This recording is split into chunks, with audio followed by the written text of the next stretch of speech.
Good morning, students. So today we will study about agarose gel electrophoresis. Now we will see that how the DNA fragments are separated by this mechanism. Okay, this is basically the assembly where we are having the agarose gel electrophoresis. Okay, here we are having the wells. Well number 1, well number 2, well number 3, well number 4. Now these wells are having the fragment of DNA. Okay, this is the first fragment, second, third and fourth. Now there is basically a gel that has been used, that is the agarose gel, which is used in this electrophoresis.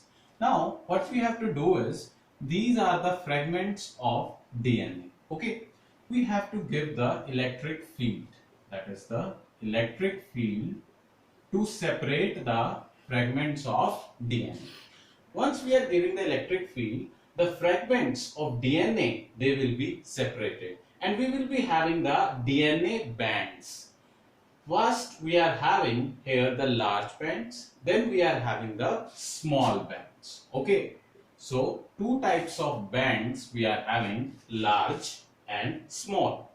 The small bands will basically move faster because they are small in size. Okay, and the large bands will be there and they move slowly. Okay, now in agarose gel electrophoresis, here we separate the DNA fragments. Okay, and these DNA fragments, they are basically negatively charged.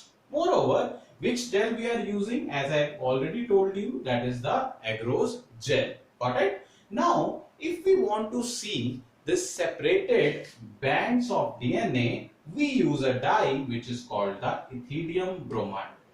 Now this ethidium bromide will provide orange color to the bands of DNA under UV exposure. Got it? Here we are having the cloning vectors. Cloning vectors, they help in transfer of piece of DNA into the host organism. Okay. Now we are having the two important one, that is the plasmids and another is the bacteriophages. Now what are the features of the cloning vectors? If I talk about the origin of replication, now suppose it is a vector and here we are basically having a site which is basically the origin of replication. And here this origin of replication is very important for the replication of the desired fragment of the DNA. Then we are having the selectable marker. Suppose we are having two selectable marker, first, second, and this first selectable marker is responsible for selecting the desired fragments of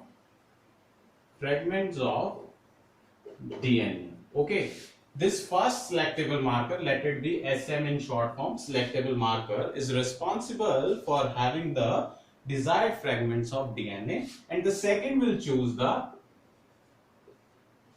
not required ones.